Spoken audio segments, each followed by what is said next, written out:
Our next subtitle is the Harper's Ferry Raid. So in our last few slides, we've been talking about some of the fundamental differences between the North and South that makes it so that they just cannot seem to reconcile their differences. But now we're going to start talking about some of the main flashpoints that led up to the Civil War. That is, specific main events that were stepping points to the actual beginning of the Civil War. One of these was the Harper's Ferry Raid. This occurred in Virginia, what is now Harper's Ferry, West Virginia. And it took place on October 16th through 18th, 1859. And during the Harper's Ferry Raid, it was led by John Brown. John Brown we've actually seen before. You remember where? It's in Bleeding, Kansas. John Brown was a violent abolitionist leader in Bleeding, Kansas. He appears again leading this raid against Harper's Ferry with an additional 20 abolitionists, 5 of whom were former slaves. And they went to try to take over the Federal Armory in Virginia, at Harper's Ferry, Virginia. And their goal was to seize the weapons in the armory and then march south to free the slaves and basically start a war through a violent slave rebellion. Now, naturally, the South is absolutely terrified of this. We've seen the South's terror of slave rebellions and that their slaves are going to rise against them. That's going to come up repeatedly during the Civil War as well. So Robert E. Lee, none other than Robert E. Lee, who will become one of the most important generals in the Civil War, is sent to deal with this rebellion.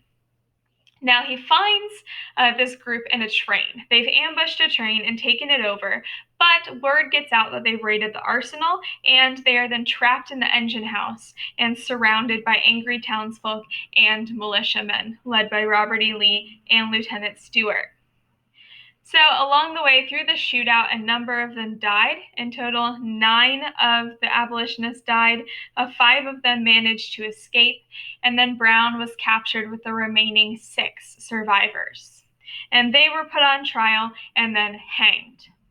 And John Brown has some significant last words. He hands a note to the executioner containing his last words before he's hanged. And he says, "I, John Brown, am now quite certain that the crimes of this guilty land can never be purged away but with blood."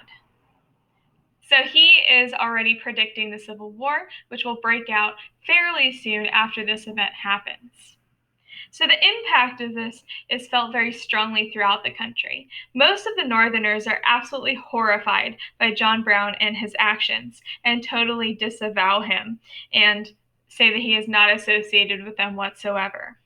Some abolitionists do try to make John Brown a martyr for their cause and kind of hold him up as a hero for attempting to free the slaves in any way possible.